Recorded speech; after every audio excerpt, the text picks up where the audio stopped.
Tata projects. नमस्कार। नमस्कार sir जी। मैं टाटा प्रोजेक्ट लिमिटेड का सुरक्षा अधिकारी हूँ। आपका सेफ्टी क्लास में स्वागत है। भाइयों, इस क्लास में आने का उद्देश्य कंपनी, वातावरण और अपनी सुरक्षा के बारे में सीखना है।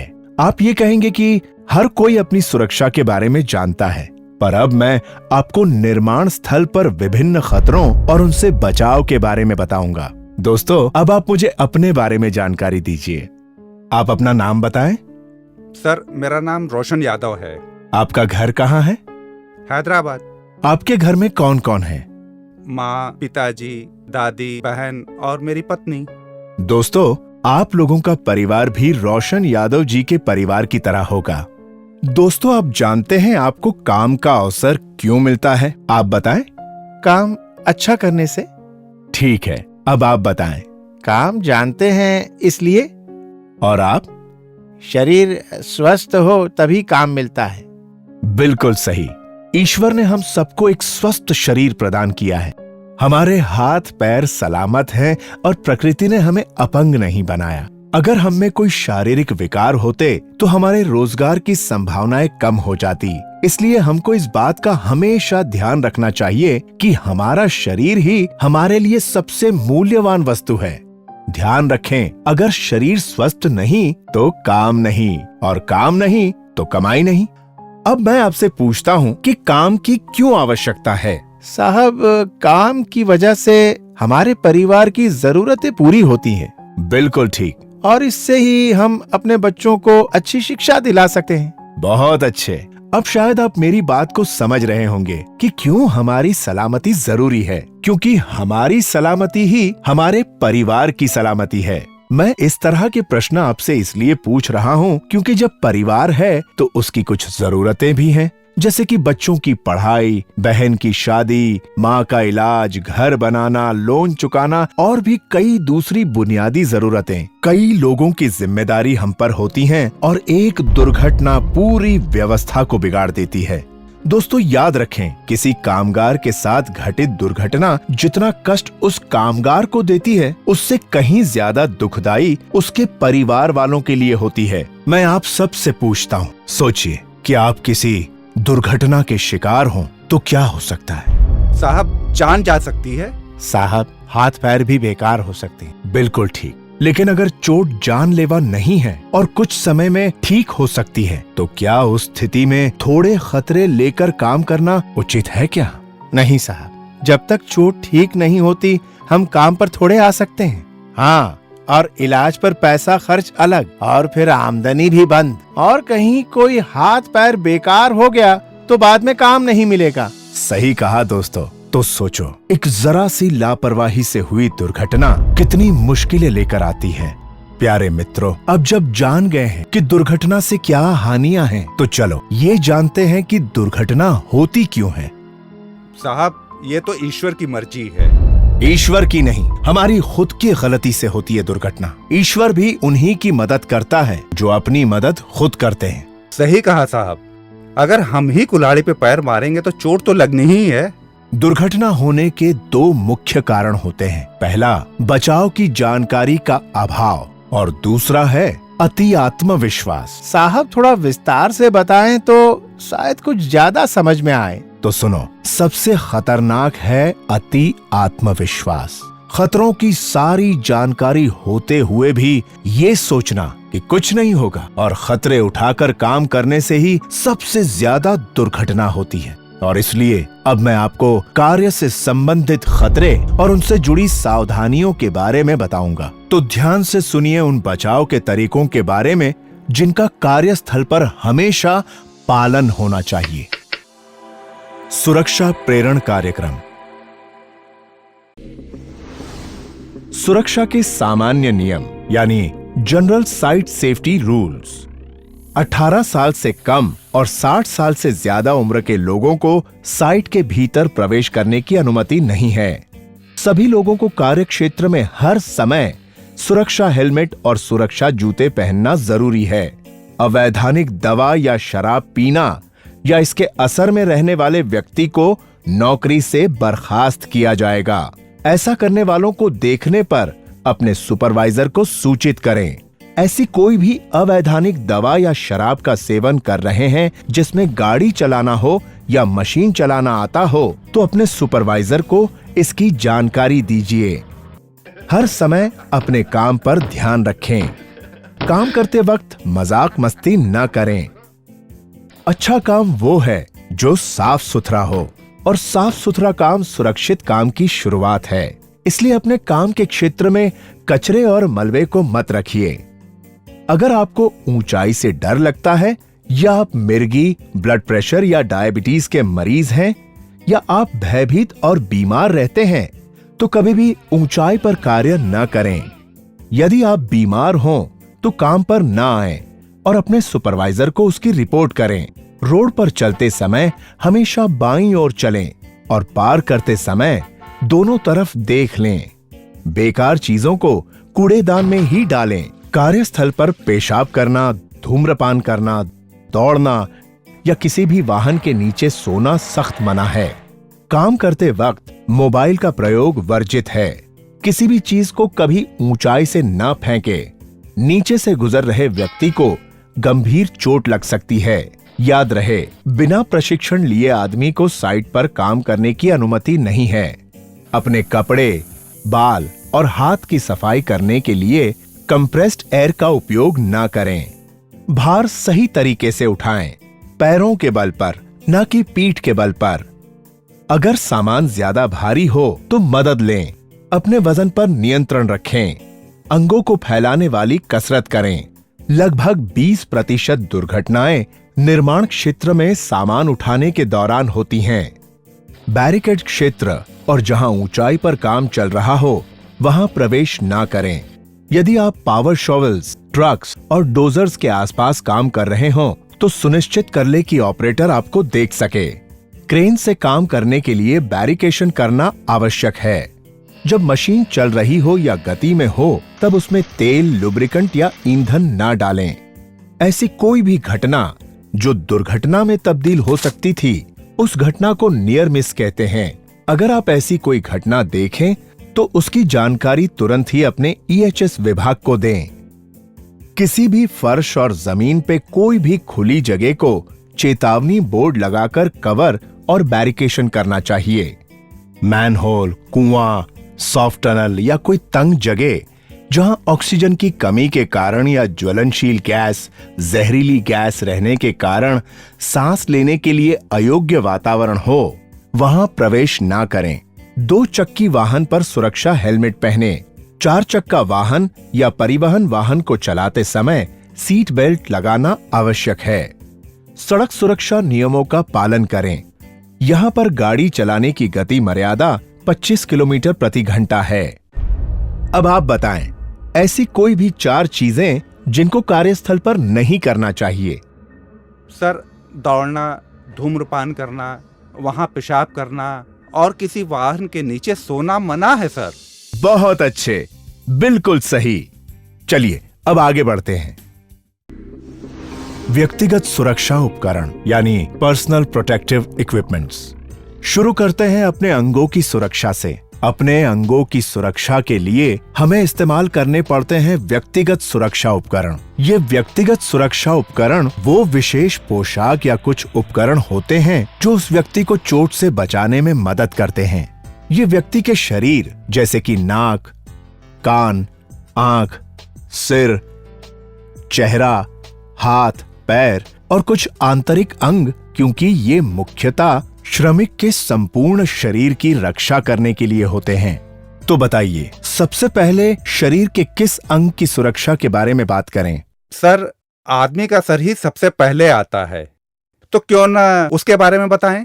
हाँ बिल्कुल, सिर की सुरक्षा। सिर हमारे शरीर का एक महत्वपूर्ण अंग है। सुरक्षा हेलमेट का उपयोग किसी भी गिरती हुई चीज से सिर को बचाने के लिए अति आवश्यक है। ध्यान रखिए कि हेलमेट की पट्टी हमेशा बंधी होनी चाहिए। आंखों की सुरक्षा। आंखें हमारे शरीर का बहुत अनमोल अंश है, इसलिए चोटों से हमारी आंखों की रक्षा करना जरूरी है। आंखों की चोटों के सामान्य कारण: उड़ती चीजें, उपकरण, कण, रसायन, हानिकारक विकिरण, कोई भी संयोजन या अन्य खतरे। काम करते समय आपको अपनी आंखों को बचाना चाहिए। जहां पर भी आंखों से जुड़े खतरे हों, वहां आपको आंखों की सुरक्षा के उपकरण पहनने चाहिए। सर, जहां आंखों से जुड़े खतरे मौजूद हों, वहां कोई भी काम कर रहा हो या वहां से गुजर रहा हो, क्या उनको भी आंखों के सुरक्षा उपकरण पहनने चाहिए? हाँ, बिल्कुल। जहां कहीं भी आपकी आंख में चोट का खतरा हो, वहां आंखों के सुरक्षा उपकरण पहनने चाहिए। आंखों से जुड़े सुरक्षा उपकरण, नॉन प्रिस्क्रिप्शन और प्रिस्क्रिप्शन सुरक्षा चश्मे, चश्मे, चेहरे का कवच, वेल्डिंग हेलमेट, पूरे मुंह का रेस्पिरेटर। पैरों की सुरक्षा, सुरक्षा जूतों का प्रयोग व्यावसायिक खतरों में पैरों से जुड़े खतरों को कम करता है। सुरक्षा जूते हमारे पैरों को इन खतरों से बचाते हैं। पैकेज या चीजों का गिरना, ढीली और अव्यवस्थित सतह, बिजली की सप्लाई, उपकरण आदि, घूमती वस्तुएं, लंबे पाइप आदि, पैर के स्तर पर नुकीली सामग्री, भारी सामान की ठोकर लगने से जो मुख्य रूप से निर्माण स्थानों पर मौजूद होते हैं। उसके अलावा सीमेंट या रेत के संपर्क में आने पर बचाते हैं। श्रवण सुरक्षा, कई निर्माण स्थान पर आवाज के खतरे होते हैं। ज्यादा मात्रा में आवाज हमारी सुनने की क्षमता को आगे जाके नुकसान कर सकती है। न सुनाई देने की वजह से काम पर खतरे और भी बढ़ जाते हैं। अगर आवाज कम ना हो या कंट्रोल में ना हो, जब आवाज 85 डेसिबल से ज्यादा हो, तब सही फिट होने वाले श्रवण सुरक्षा उपकरण पहनने चाहिए। 2 प्रकार के श्रवण सुरक्षा उपकरण होते हैं, ईयर प्लग, ईयर मफ।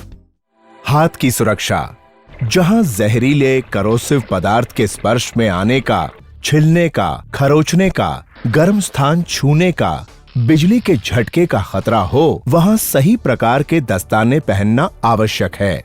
हाथ के दस्ताने आपको इनसे सुरक्षा देते हैं, जैसे कि रसायन, घर्षण, गर्मी, कटना, छिद, हाई वोल्टेज इंसुलेटिंग। हाथों से जुड़े सुरक्षा उपकरण, किसी भी रसायन के साथ काम करते समय रसायन प्रतिरोधक दस्ताने अवश्य पहने। सामान को उठाते समय हमें कॉटन के दस्ताने पहनना आवश्यक है।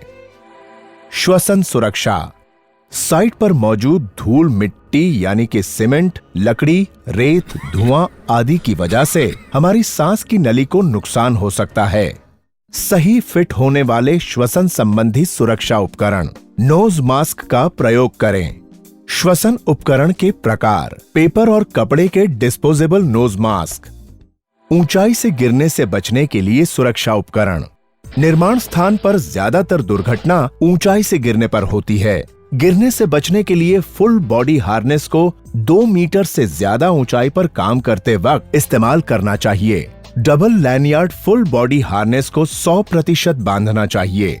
फुल बॉडी हार्नेस में 2 लैनियार्ड्स होते हैं। आपकी सुरक्षा के लिए दोनों लैनियार्ड जरूरी है, उसको निकालना वर्जित है। काम की जगह पर जाने से पहले हार्नेस को जमीन पर ही पहन लेना आवश्यक है। किसी भी हालत में बिना फुल बॉडी हार्नेस पहने ऊंचाई पर जाना वर्जित है।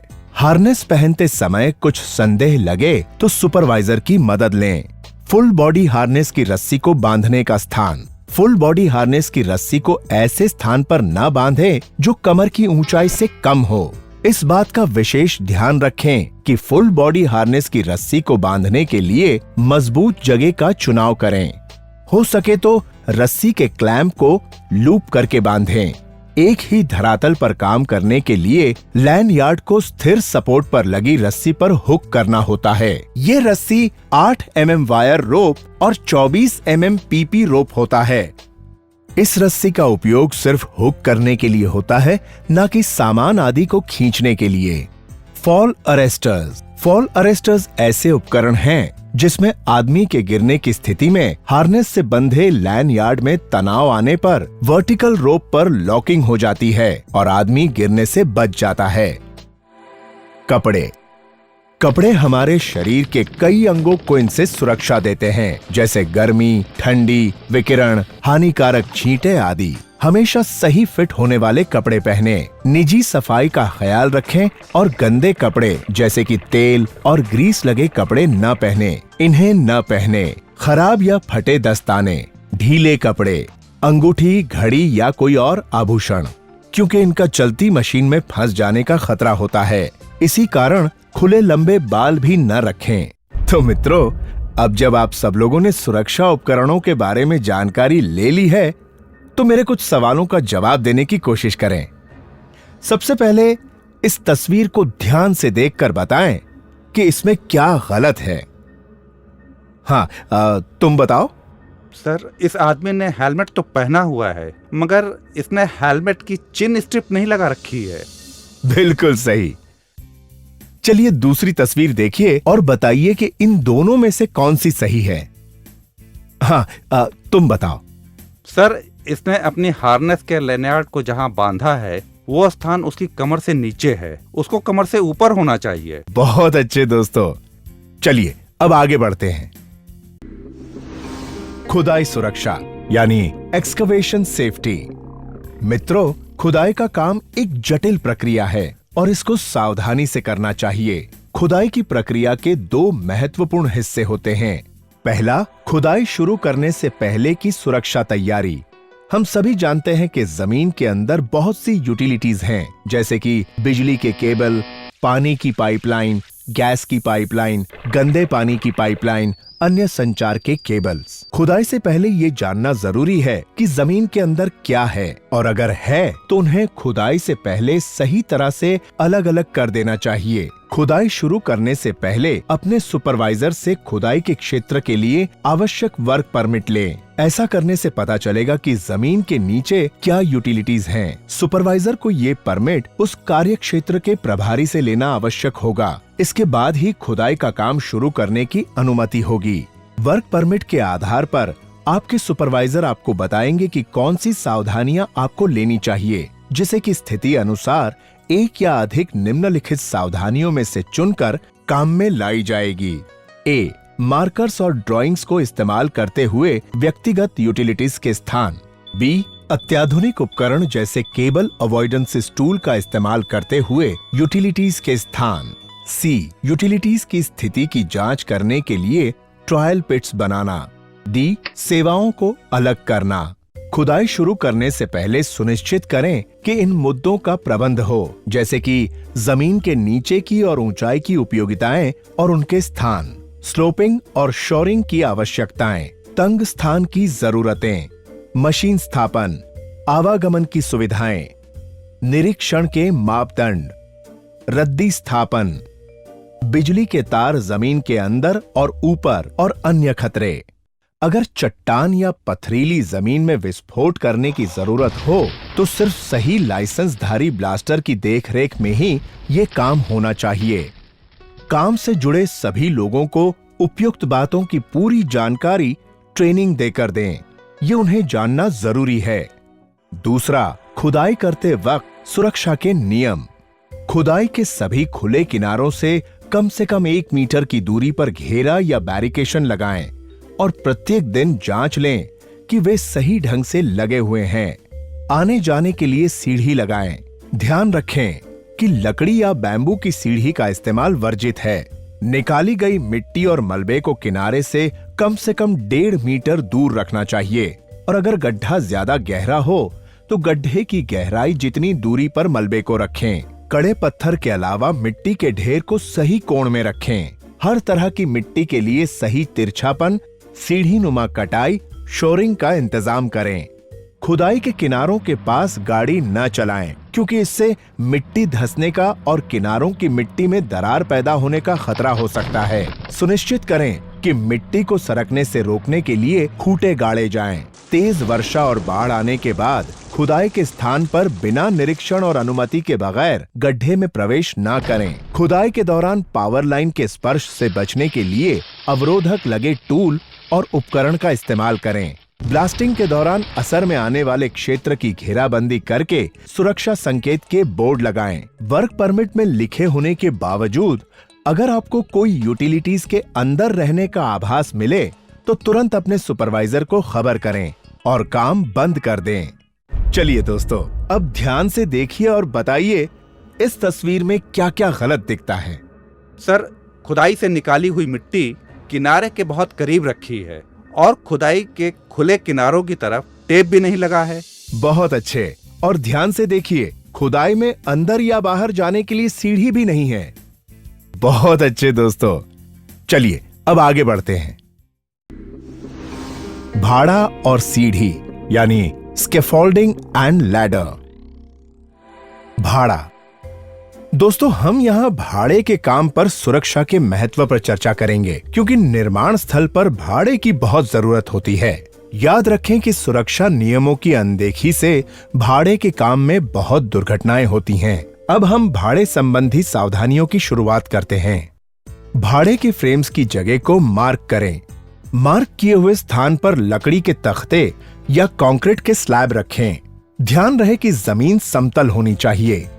भाड़े की सामग्री की जांच करें और फिट होने पर ही इस्तेमाल करें। भाड़े की डिजाइन इस तरह की होनी चाहिए कि वो व्यक्तियों और सामानों का 4 गुना भार ले सके।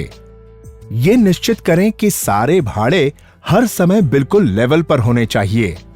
हर एक 3 मीटर की ऊंचाई पर भाड़े को किसी मजबूत ढांचे से सपोर्ट दें।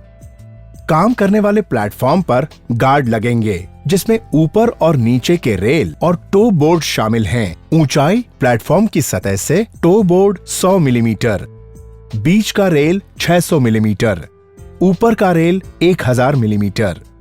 प्लेटफॉर्म पर जाने के लिए सहज और सुरक्षित साधन होना चाहिए, जैसे पोर्टेबल सीढ़ी, रैंप या रनवे। भाड़ा कम से कम 2 प्लैंक चौड़ा होना चाहिए, अन्यथा वहां काम करना मुश्किल होगा। भाड़े के प्लैंक 6 इंच से कम और 12 इंच से ज्यादा लटके नहीं होने चाहिए। वो दोनों किनारों पर अच्छी तरह से बंधे होने चाहिए। भाड़े के पाइप आवश्यकता से अधिक बड़े ना हों, नहीं तो वो आने जाने में बाधा करेंगे और दुर्घटना के कारण बनेंगे। सभी जोड़ पर सही कपलर का उपयोग करना चाहिए। भाड़े पर टैग लगाएं। लाल मतलब व्यवहार के लिए नहीं और हरा मतलब व्यवहार के लिए। भाड़े के किसी भी सामान को निचली सतह पर, जमीन पर, सुरक्षा जाल पर या तिरछी छत पर न फेंकें। भाड़े पर काम करने के दौरान सेफ्टी बेल्ट और लाइफ लाइन पहनना आवश्यक है। उसकी दोनों रस्सियां टंगी रहेंगी। जब आप भाड़े पर काम कर रहे हों, तब उचित फॉल अरेस्टर उपकरण जैसे कि सेफ्टी हार्नेस, जाल, टो बोर्ड, रेल आदि का इस्तेमाल अवश्य करें। केवल प्रशिक्षित और अधिकृत व्यक्ति ही इस पर काम कर सकते हैं। भाड़े के खोलने की पद्धति ऊपर से नीचे की दिशा में होगी। दोस्तों, ये तो वो बातें थीं जिनका हमें हर समय ध्यान रखना है। अब मैं आपको वो बातें बताऊंगा जिनको भाड़े के काम के समय कभी नहीं करना चाहिए। भाड़े के ऊपर अधिक ऊंचाई पाने के लिए सीढ़ी ना लगाएं। खाली ड्रम या पीपे का उपयोग भाड़े के रूप में या भाड़ा बनाने के सहारे के रूप में नहीं करना चाहिए। अधिक गांठ वाले तख्ते इस्तेमाल ना करें, वो कमजोर हो सकते हैं। सीढ़ियां। जब सामान्य कार्यस्थल इक्विपमेंट की बात आती है, तो सीढ़ी से सरल कुछ भी नहीं है। क्योंकि ये साधारण सी चीज लगती है, इसलिए अधिकतर लोग इसमें निहित खतरों को नजरअंदाज करते हैं। फिर भी गिरने के कारण 15% दुर्घटनाएं और मौत कार्यस्थल पर होती है। इनमें बहुत गिराव सीढ़ी से होते हैं, जिसे कुछ अद्भुत बातों पर अमल कर टाला जा सकता है। काम में लाने से पहले सुनिश्चित करें कि लैडर या स्टेप लैडर सुरक्षित हालत में है, जिसके लिए निम्नलिखित जांच करें। न दिखने वाली खराबियों की जांच करें, जैसे मुड़ना, झुकना, फट जाना, पार्ट्स का ढीला हो जाना, काफी घिस जाना आदि। प्रत्येक दिन काम से पहले ही इनकी जांच कर लें। सीढ़ी के पैर जमीन के पूरी तरह संसर्ग में रहें और जमीन खुदाई वाली मिट्टी, ढीली मिट्टी और तेल, ग्रीस से मुक्त होनी चाहिए। सीढ़ी लैंडिंग प्लेटफॉर्म की सतह से 1 मीटर ऊपर निकली हो और सीढ़ी के दोनों किनारे अच्छी तरह से बंधे होने चाहिए। सीढ़ी पर हमेशा 3 स्थल पर स्पर्श बनाए रखें। उतरते समय आपका चेहरा सीढ़ी की तरफ हो। सीढ़ी पर चढ़ते उतरते समय सामान न ले जाएं। प्रत्येक 4 फुट की सीधी ऊंचाई पर सीढ़ी के आधार पर 1 फुट बाहर निकला होना चाहिए। जमीन से उसका एंगल 65 से 75 डिग्री होना चाहिए। काम चलाओ सीढ़ियां काम में न लाएं। चलिए अब आगे बढ़ते हैं। सांचे का काम, कंक्रीटिंग यानी फॉर्म वर्क, कंक्रीटिंग। मित्रों, कंक्रीट के काम से पहले सांचे का काम किया जाता है। तो पहले जानते हैं सांचे के काम से जुड़ी हुई कुछ सुरक्षा जानकारियां। सांचे का काम। सांचे के काम वाले कार्यस्थल पर अच्छी गृह व्यवस्था बनाए रखें। टूटे या खराब पुराने सामान को कार्यस्थल से बाहर कर दें। अवांछित लकड़ी के तख्ते, शटर, प्लेटफॉर्म आदि को कार्यस्थल से बाहर कर दें और निर्धारित जगह पर तख्ता लगाकर रखें। पटरों को खोलने के बाद उसमें लगी कीलों को निकाल दें। लकड़ी के शटरिंग प्लैंक को सुव्यवस्थित रूप से रखना चाहिए, एक के ऊपर एक। हस्त उपकरण जैसे हथौड़े, छैनी आदि ठीक होने चाहिए और उसकी चोट वाली सतह मुड़ी या फटी ना हो। ऊंचाई वाले सांचे तक पहुंचने के लिए सही रास्ता लगाएं।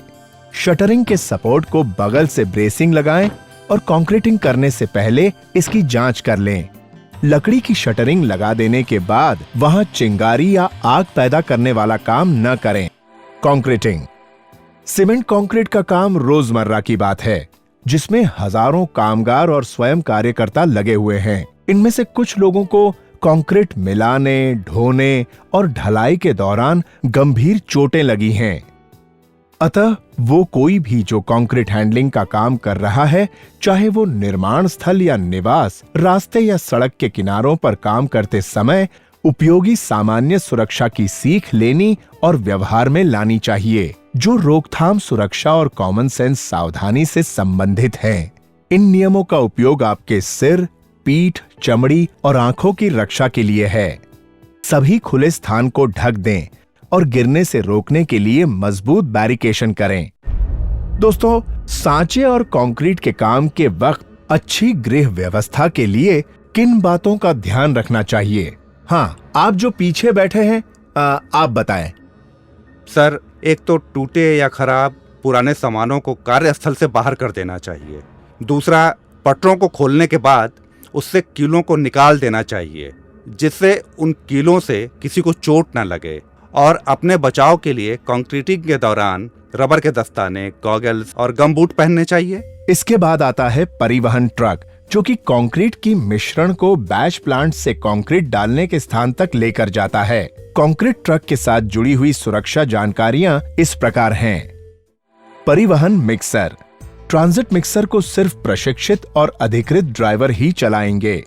गाड़ी को पीछे करने के दौरान रिवर्स हॉर्न और लाल बत्ती का इस्तेमाल करें। सहायक या इशारा करने वाले व्यक्ति हमेशा पीछे आने के समय ड्राइवर को रास्ता दिखाएंगे और वो ऐसी जगह खड़े होंगे जहां ड्राइवर उसे देख सके। जब कंट्रोल का शूट खुली अवस्था में हो, तब ट्रांजिट मिक्सर को आगे न बढ़ाएं। किसी भी निर्माण स्थल पर ट्रांजिट मिक्सर की गति 15 किलोमीटर प्रति घंटे से अधिक न हो। अगर खोदे गए गड्ढे या खाई के समीप काम करना हो, तो ट्रांजिट मिक्सर को किनारे से काफी दूरी पर खड़ा करें और स्टॉप ब्लॉक्स लगाएं।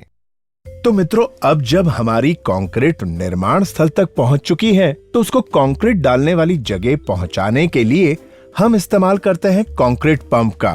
कंक्रीट पंप के इस्तेमाल से दूर इन बातों का ध्यान रखना चाहिए।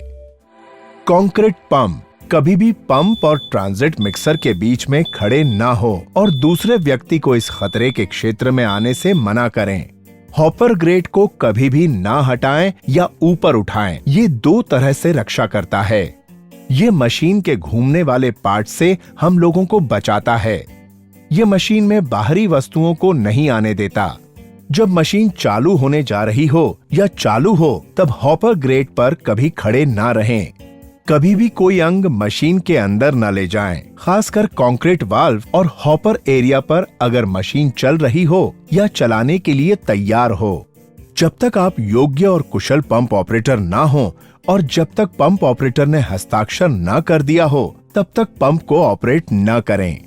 अगर कंक्रीट पंप में हवा चली जाए, तो हॉपर पर या होज के छोर पर खड़े ना हो, क्योंकि यहाँ खतरा है जब तक कि हवा निकाल न दी जाए। इमरजेंसी स्टॉप बटन को अपने समीप रखें, जिससे पंप में हवा चली जाने पर आप जल्दी से स्टॉप बटन दबा सकें। कंक्रीट पंप से कंक्रीट को स्थान पर दो तरह से भेजा जाता है। अगर कंक्रीट डालने का स्थान नीचे ही है तो कंक्रीट पाइप का इस्तेमाल करते हैं। इसके इस्तेमाल के समय कुछ बातों का विशेष ध्यान रखना चाहिए। पाइपलाइन द्वारा कंक्रीट को ले जाना। कमर को मोड़ते हुए कंक्रीट पाइपलाइन को न उठाएं। इससे बाद में कमर और पीठ का दर्द हो सकता है। हाथ द्वारा पाइप को उठाने का सही तरीका यह है कि आप अपने टहनों को मोड़ते हुए और पीठ को सीधा रखते हुए उठाएं। हाई प्रेशर पर चलते हुए पाइपलाइन पर कभी भी न खड़े हों, न बैठें, न कभी हाथ से लगाकर बदन के समीप लाएं, क्योंकि पाइप फटकर आपको बुरी तरह घायल कर सकता है। दबाव से भरे पाइपलाइन को कभी ना खोलें जब तक ऑपरेटर पंप को उल्टा ना चला ले और वो कहे कि अब पाइपलाइन को खोलना सुरक्षित है।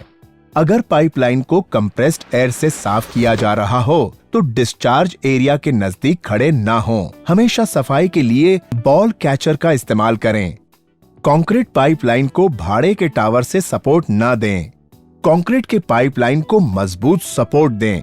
जहां मोड़ आए वहां अलग से सपोर्ट दें, जिससे कि पाइप में हलचल ना हो। रुकावट को साफ करने के लिए कभी भी कंप्रेस्ड एयर का इस्तेमाल न करें।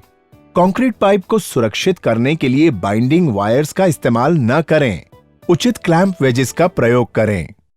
अगर कंक्रीट करने का स्थान ऊंचाई पर है तो बूम प्लेसर की मदद से कंक्रीट को ऊंचाई पर पहुंचाया जाता है। इसके इस्तेमाल के समय जिन बातों का विशेष ध्यान रखना चाहिए वो है बूम प्लेसर द्वारा कंक्रीट की पंपिंग, संचार के लिए वॉकी टॉकी या साफ और संक्षिप्त में दिए गए हस्त सिग्नल का प्रयोग करें। बूम पंप के इर्द गिर्द साफ स्थान और वातावरण हो, जैसे कि वहां ऊपर लगे बिजली के केबल, पेड़ की शाखाएं आदि ना हो जहां बूम का परिचालन होगा। कभी भी होज और स्ट्रक्चर के बीच में ना आए, क्योंकि वहां बूम से कुचले जाने की आशंका है। होस पर पकड़ ना आने दें। पंप में इतना पावर होता है कि वो होस को सीधा कर देगा, तोड़ देगा और उससे लोगों को चोट लग सकती है। उस जगह पर रुकावट हो जाने से वहां और होस में अधिकतम कंक्रीट दबाव पैदा होता है। होस पाइप को चलाने के समय पीछे की ओर न चलें। क्या आप में से कोई मुझे ये बता सकता है कि अगर कंक्रीट पंप के हॉपर में लगे ग्रेट को हटाकर उसे चलाएं तो उससे क्या खतरे हो सकते हैं?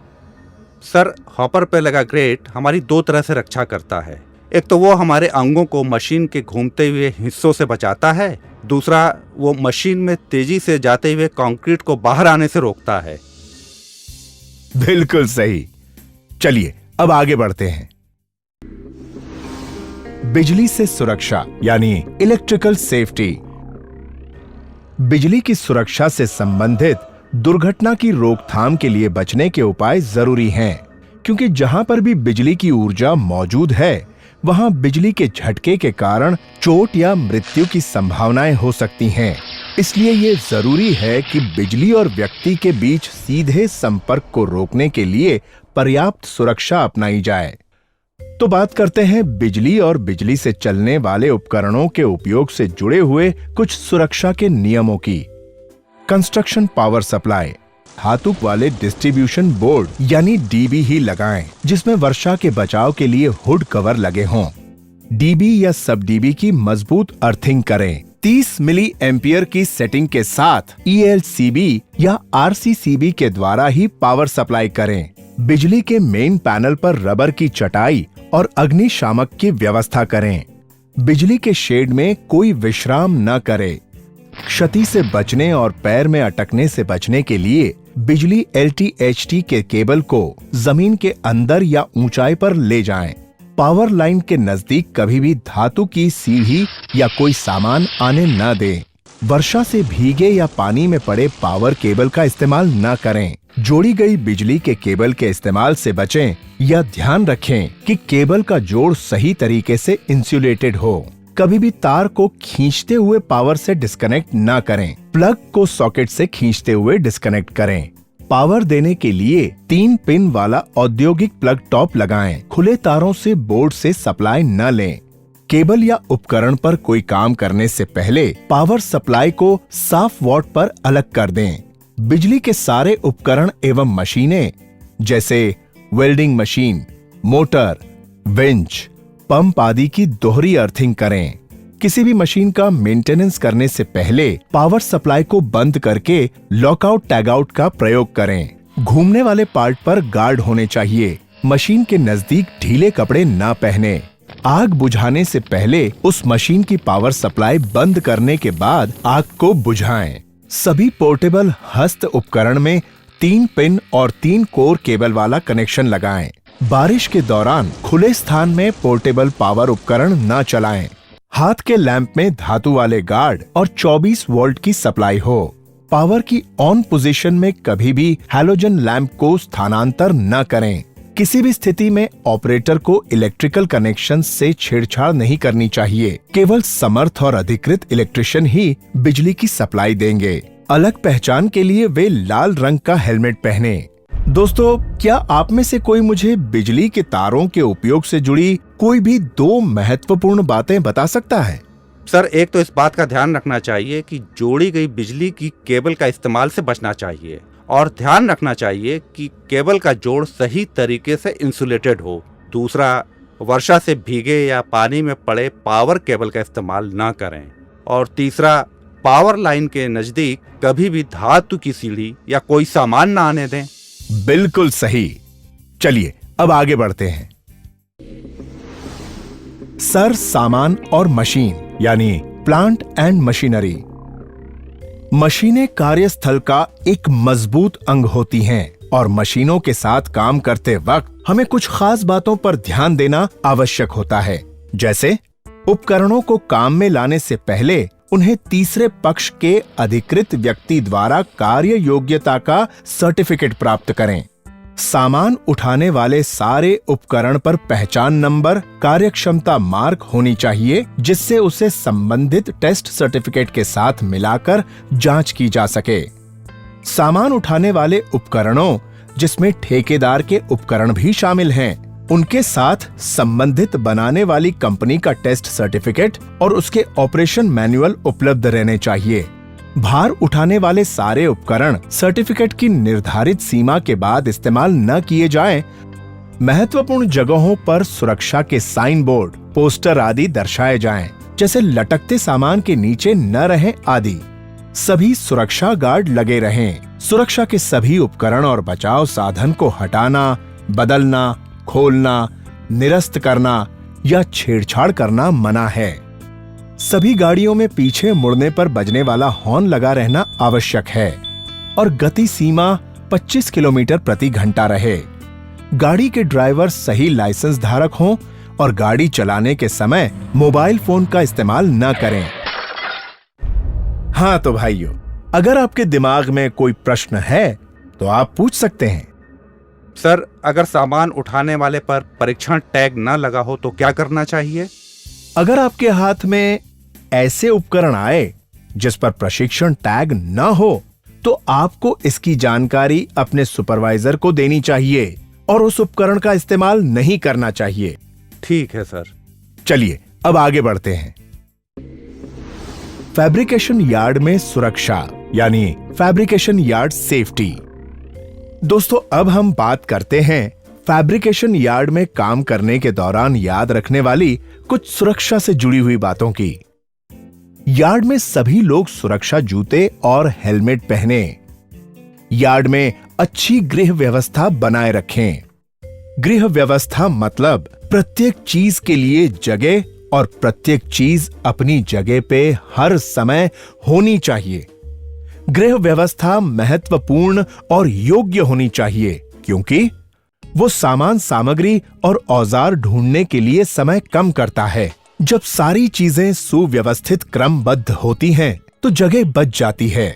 आने जाने का रास्ता और कार्य क्षेत्रों में उन आवश्यक निरर्थक सामग्री दूर करने से क्षतियां या चोटें टाली जा सकती हैं।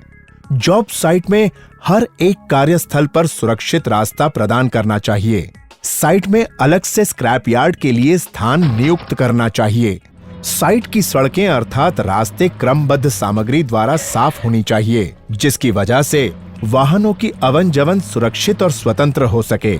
भारी सामग्री के रखने के दौरान फिसलना, गिरना और घूमने जैसे खतरे का ध्यान रखना चाहिए। प्लेटफॉर्म और वॉकवेज को ऑयल, ग्रीस या स्लिपरी स्लिपेज की जगहों से मुक्त रखना चाहिए। वेल्डिंग केबल्स, पावर केबल्स को सही रास्ते से ले जाया जाए, जिससे कि वे वाहन द्वारा न कुचल दिए जाए। गैंट्री रेल्स के दोनों तरफ 1 मीटर की कम से कम दूरी तक कोई सामान न रखा जाए। डीबी, पैनल्स, स्विचेस आदि तक पहुंचने के रास्ते साफ रखें। अग्निशामक ऐसी जगह पर रखे जाएं, जहां से वे सुविधापूर्वक इस्तेमाल किए जा सकें। अब हम बात करेंगे ग्राइंडिंग सुरक्षा के बारे में।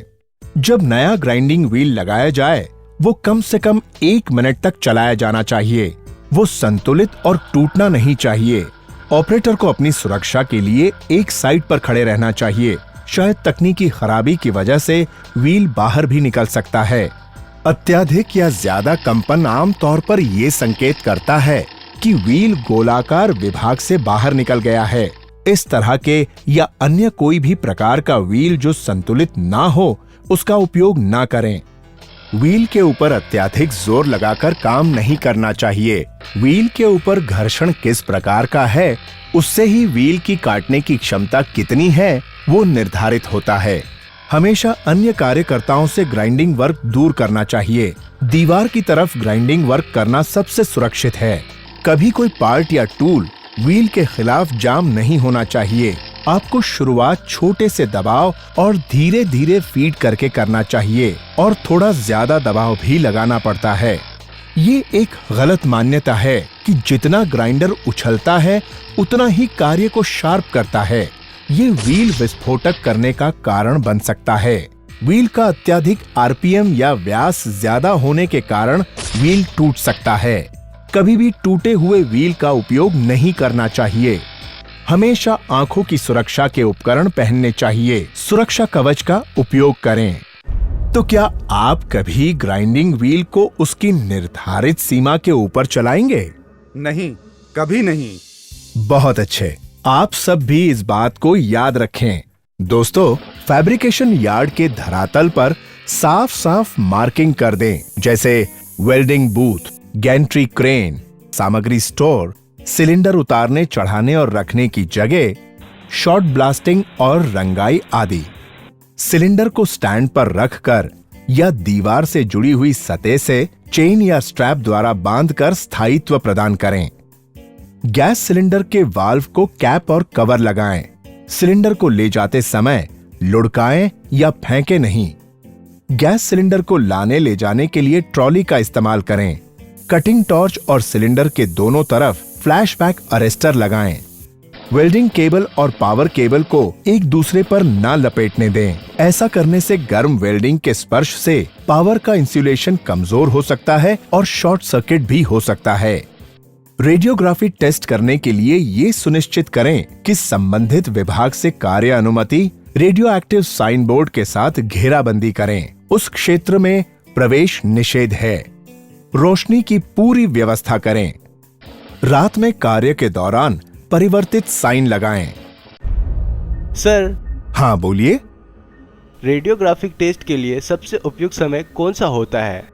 रेडियोग्राफी टेस्ट के लिए रात का समय या छुट्टी का समय सबसे उपयुक्त होता है, क्योंकि तब काम भी होता है और लोग भी कम होते हैं।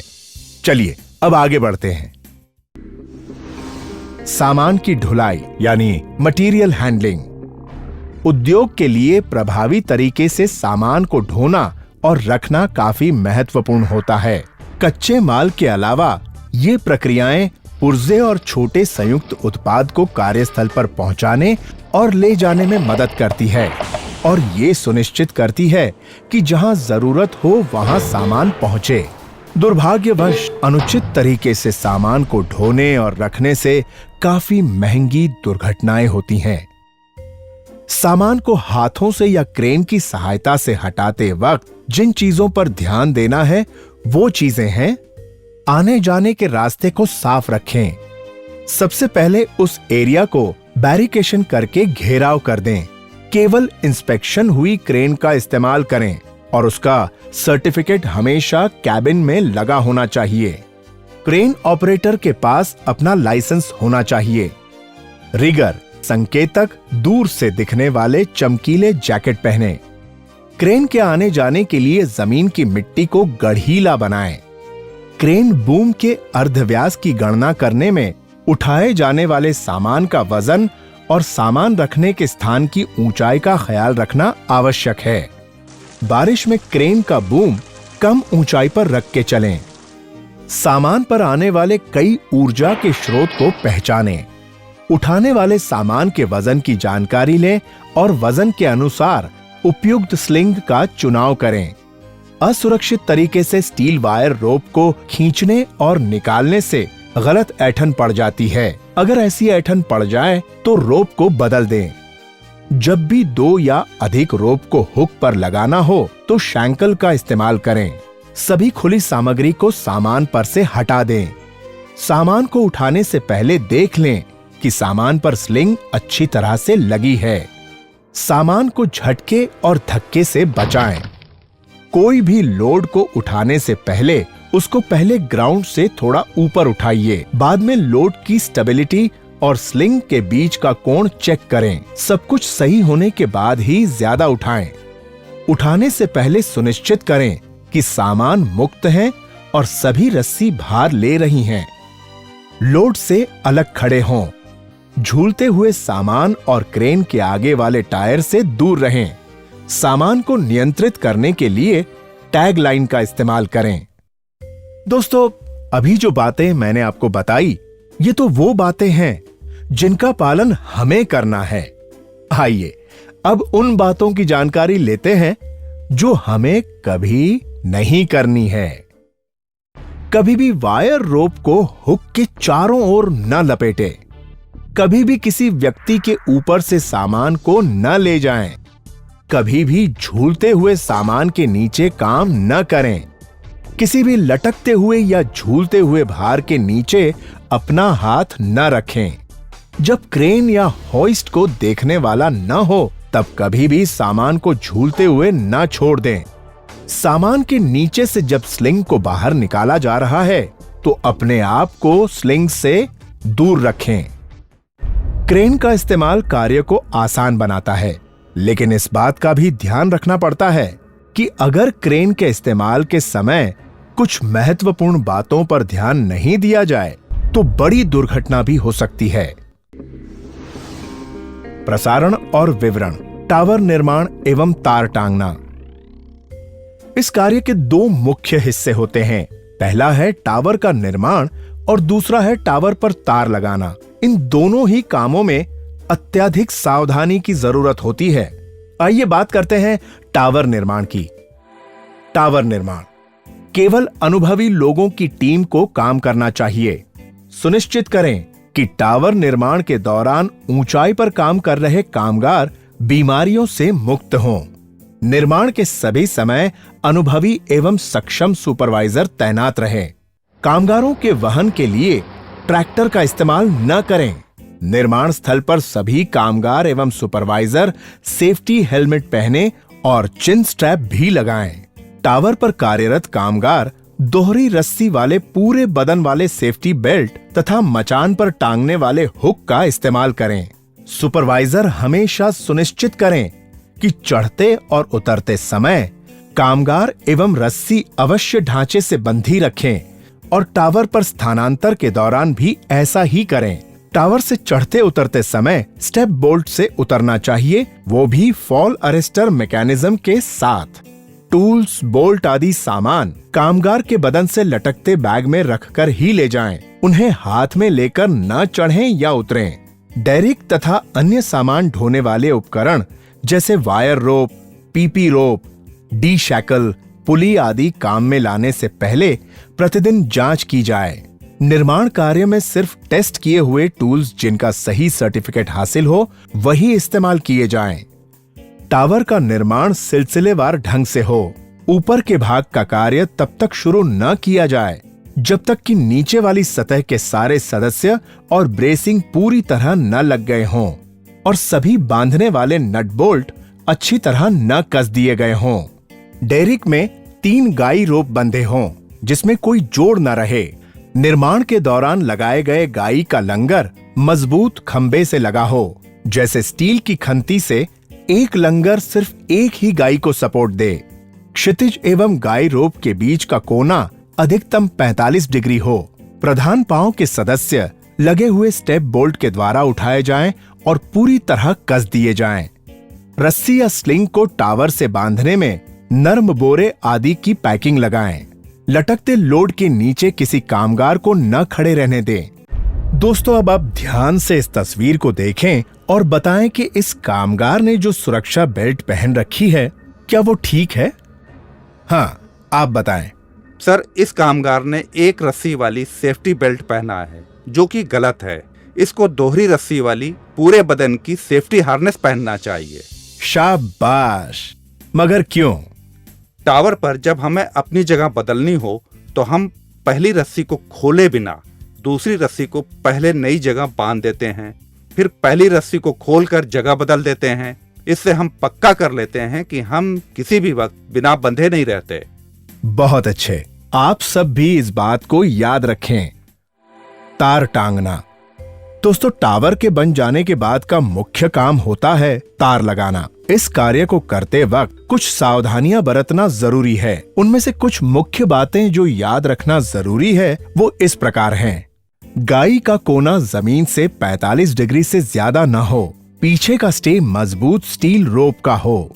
निर्माणाधीन लाइन के समांतर अगर कोई सक्रिय पावर लाइन जाती है तो उससे कंडक्टर पर इंडक्शन असर हो सकता है, जिसे निष्क्रिय करने के लिए सेक्शन के दोनों छोरों पर तथा बीच में भी कुछ स्थानों पर अर्थिंग लगाएं।